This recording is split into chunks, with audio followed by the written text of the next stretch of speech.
dama leen di wax ni yéen xale yu ndaw yi yéen dama bëgg man ak yéen ba géej gi fer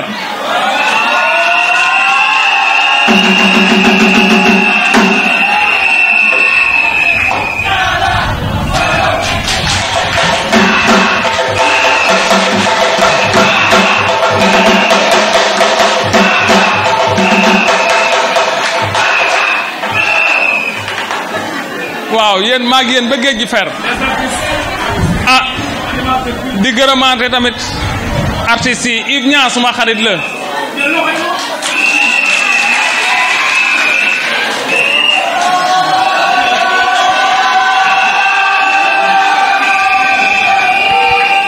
Yves Niang suma xarit la Dame Sène suma xarit la DJ Pi suma grand frère la Acha suma sœur la waaw Acha waaw ak staff bi ko organisé di leen wax ni nag biñ ne dañuy dugg APR kilifa APR biñ ci waxtaanee ak moom daf ni ñu teg nañ la ci loxo Matar Ba ministre des sports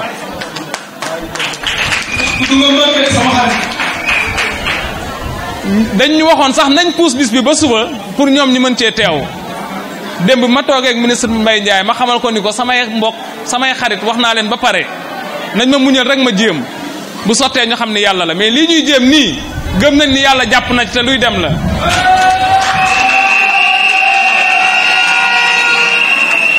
te incha allah li ma leen wax bu leen ko fàtte Macky Sall koroog ma cëppeeloo ci langue gi yëg naa ni Thiès daf ko téye na ko ci loxoom kenn mënu koo teree gagné.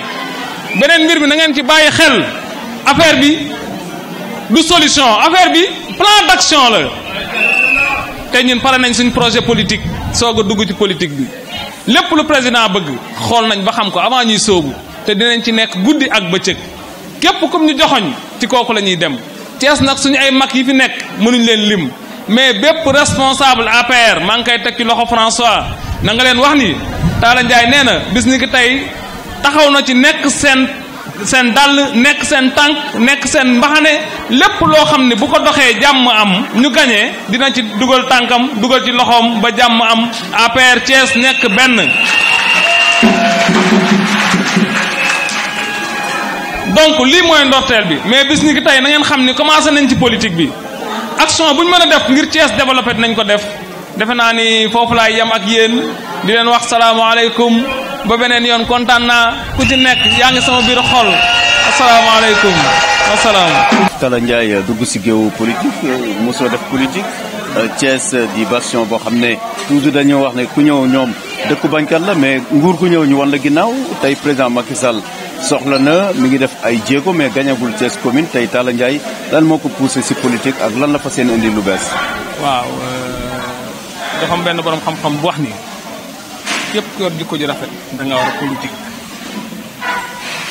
Thiès dëkk bañkat la man Talla Ndiaye bañkat laa mais bañ lu jaadu bokkul ak bañ lu jaadu ànd ak Macky Sall da di lu jaadu sañuñ koo bañ te jaadu bi mu jaadu moo tax ñu dem ba xam ne gis ñi ko fi toogal ñu ngi jéem ñu ngi def seen kéem kattan mais gis nañ ni war nañ ci jàpp ñu nit participer ci ñoom li ñuy def. wax suñu xalaat indi suñu xam-xam pour mën a fexe ba lim président bëgg mu am ko ci ni mu ko bëggee donc zone nord lañ dëkk coono yam fa daj ya fa APR daj ñu ngi koy gis loolu ci li ñu encouragé ñu dugg ci la bokk waaw te yaakaar nañ ni dinañ ci am ndam ci ndimbalu yàlla. ci yan fànn nga fas yéene misé wu pour indi sa wàll. waaw suma wàll dinaa misé wu benn ci mbooloo parce que mbooloo mooy doole. bu xol yi laabee ci li ñuy wax cër yi di ko doxal muy doxalin bu sell dara mënta tere victoire am te wax naa ko ci samay interview kilifa gu nekk sa njaboot moo lay dimbale président de la république bu ñu ko bëggee dimbale waa APR il faut que ñu booloo parce que mbooloo rek moo leen mën a may liñ bëgg te comme je l'ai dit comment ñu dugg ci politique on a fait un travail de terrain on a fait un projet politique pour xool qu'est-ce qui ne va pas par rapport à l'APR lan moo tax APR gagné wul lan moo tax APR am problème zone nord lan moo tax APR mënut a gagné école Jaxaaw lan moo tax APR mënut a gagné école Thiali lan moo tax APR mënut a gagné école Issa Dem lan moo tax APR mënut a gagné école Moundiaye Thiaw lan moo tax APR mënut a gagné école Cheikh Ibrahima Fall dem nañ ba xam ni problème bi lii la on a identifié le problème bu ñu yàlla dimbalee régler ko jafewul. saafara bi ñëw na. incha allah. intellectuel mooy comme capacité d'analyse intellectuel du dàq xam-xam mais man mën naa xalaat yam fii yam jam ñaajo sa xalaat ñu yóbbu ma biir Ndakaaru mais tontuwuñu mais dañoo topp dañu achevé un travail intellectuel bu ñu gis. On s'est intéressé à la recherche on s'est dit que attends aujourd'hui identifier les problèmes préparer les solutions ne suffit pas. Il faut mettre un plan d'action pour pouvoir réaliser ce dont la population attend. Donc, solution, c'est bon, mais aujourd'hui, l'heure est à l'action. C'est pas aux solutions. C'est bon, hein, solution est d'accord, mais pas tontu, mais dañuy gëstu. Bu intellectuel waxee daf ñuy jaral ñu tëdd gu toog guddi di ko gëstu ba bët set xool li ci biir. Donc, bu ñu gisee plan de gouvernance bi jaar yoon gis orientation bi baax mais ñu gis ni fi mu yam mën na ko romb. dañuy jéem a jéggi loolu mooy tax man la solution dëgg la mais action mooy ñëw après solution. lan moo fas yéene doon wax nga da nga bëgg doon trait d'union ci diggante ak yenn responsable APR ak Benno yu fi àcce. waaw loolu suma mébét la parce que dama gis ni su ma gisee responsable yi nekk zone nord ñoom ñëpp c'est des frères et sœurs mais quand booy déglu seen militants yi léegi ci biir am na lu ci nekk. loolu nag il faut que ñoom en tant que responsable ñuy toog di waxtaan di xam ne ñoom yàlla bu la joxee kilifteef dafa bëgg nga yiir njaboot di leen teg ci yoon boo xam ne di xamal leen mbir mi jàmm ak salaam moo koy dox mbir mi dëggu mbir mi ànd nekk benn loolu mooy suma mission lu mu bëggoon tey bu ma ko mënee ku ci nekk naa la seet. wax nga justement wax nga ministre d'État Mbaye Ndiaye toog ngeen muy sa buntu si biir parti bi fii Thiès kan la booleel parce que Thiès également sëñ Talla bare na ay responsable ku nekk ne responsable est-ce que Talla du ñëw moom it samp ndëndëm gën a yokk kawar ci xar bi. non man secteur privé laa évolué société bu ñu dugg li ñu njëkk a xool mooy organigramme bi société bu amul organigramme mënul dem donc APR Thiès il faut que organigramme bi leer man bu leeree.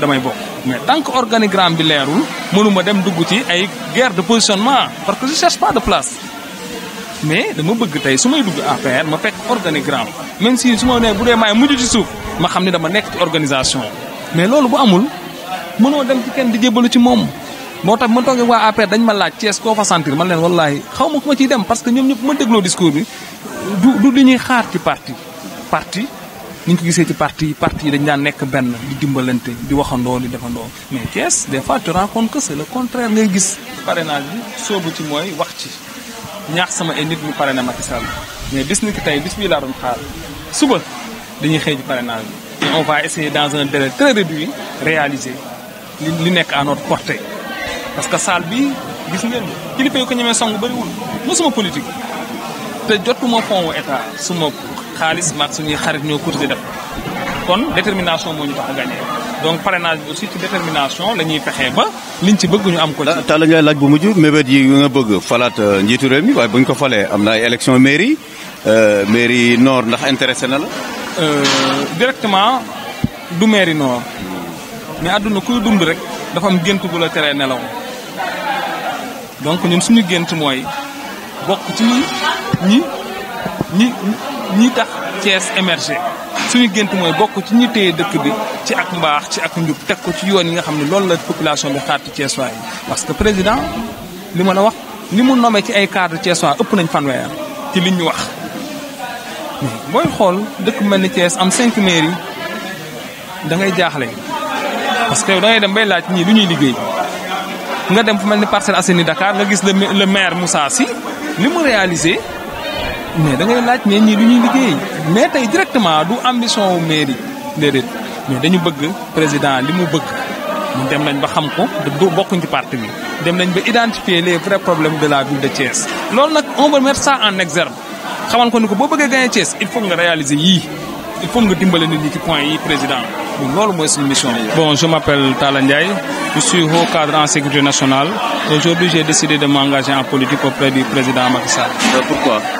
Bon, c'est parce que sa vision me convient et je sais que nous les jeunes aujourd'hui, c'est une obligation de nous engager en politique pour pouvoir aider notre ville, notre terroir à développer. Et justement, dans quel domaine comptez-vous vous impliquer pour quand même participer à la victoire du président à Thiès? Donc aujourd'hui, le président a donné des orientations par rapport à sa politique de développement. Donc après les conseils des ministres décentralisés, donc il a mis en place des orientations. Donc ces orientations touchent beaucoup de domaines.